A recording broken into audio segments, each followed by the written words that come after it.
আমি কিন্তু নিরামিষভাবে মোচার ঘন্টটা বানাবো। প্রথমেই দেখে নাও, মোচাটা সিদ্ধ করে জল ঝরিয়ে রেখে নিয়েছি, আর সাথে দিয়েছি এরকম বরবটি কলাই। এটা দিলে খুব ভালো টেস্ট হয়।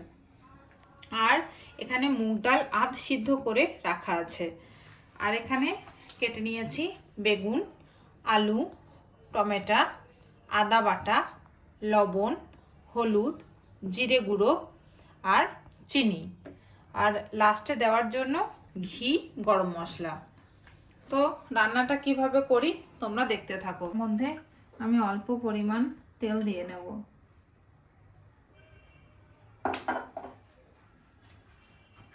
এই তেলটা গরম হয়ে গিয়েছে, বেগুনগুলো অল্প ফ্রাই করে নেব।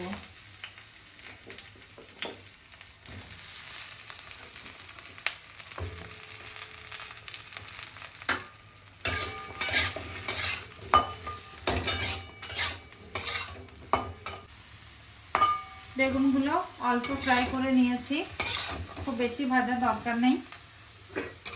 এবার আমি এগুলো তুলে নেব।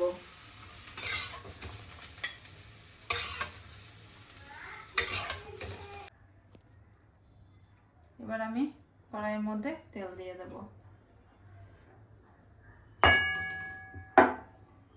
কড়াই গরম হয়েই আছে, আলুগুলো ভাজতে দিয়ে দেব।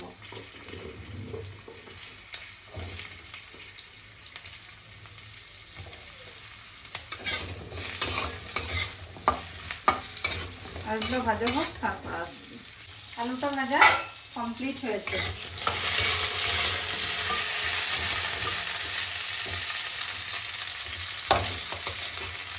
এবার আমি দিয়ে দেব আদা বাটাটা এর মধ্যে দিয়ে দিলাম। একটু আদা বাটাটা বেশি লাগবে। আর দিলাম পরিমাণ মতো লবণ, হলুদ।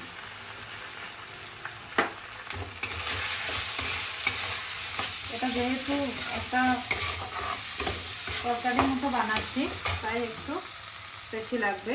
জিরে গুঁড়ো, আর এখানে চিনি, এখানে কেটে রাখা টমেটো, একটু জল। এবার মশলাটা কষাবো।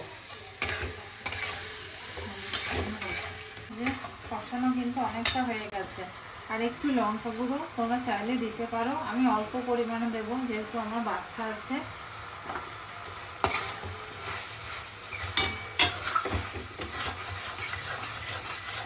এবার এই যে ভেজে রাখা বেগুনগুলো এর মধ্যে দিয়ে দেব।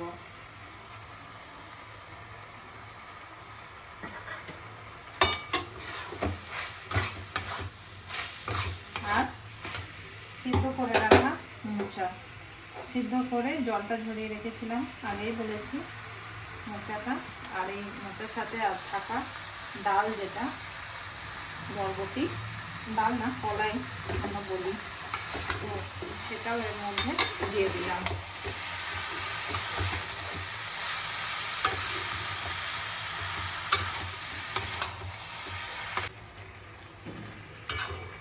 এটা মশলা দিয়ে, এই মোচাটা মশলা দিয়ে সবটাই কষিয়ে নিলাম।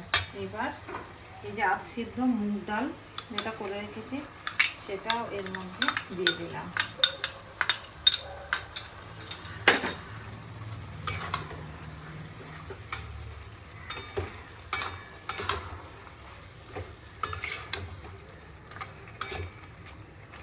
এবার একটু চাপা দিয়ে দিতে হবে।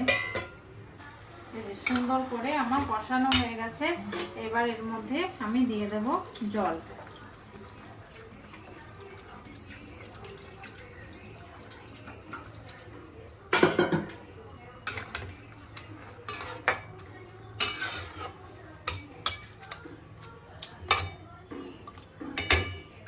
এটা চাপা দিয়ে রেখে দেবো 5 মিনিট। ঢাকাটা এবার খুলে নিচ্ছি, দেখে কি অবস্থা। তো হয়ে গেছে একদম পুরো গা মাখা এইভাবে গা মাখা হয়ে গেছে। এবার আমি গরম মশলা আর ঘিটা মিশিয়ে নেব।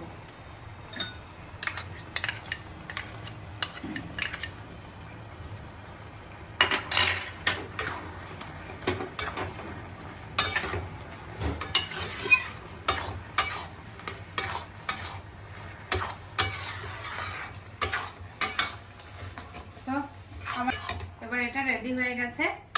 এবার এটা আমি সার্ভ করে দেবো।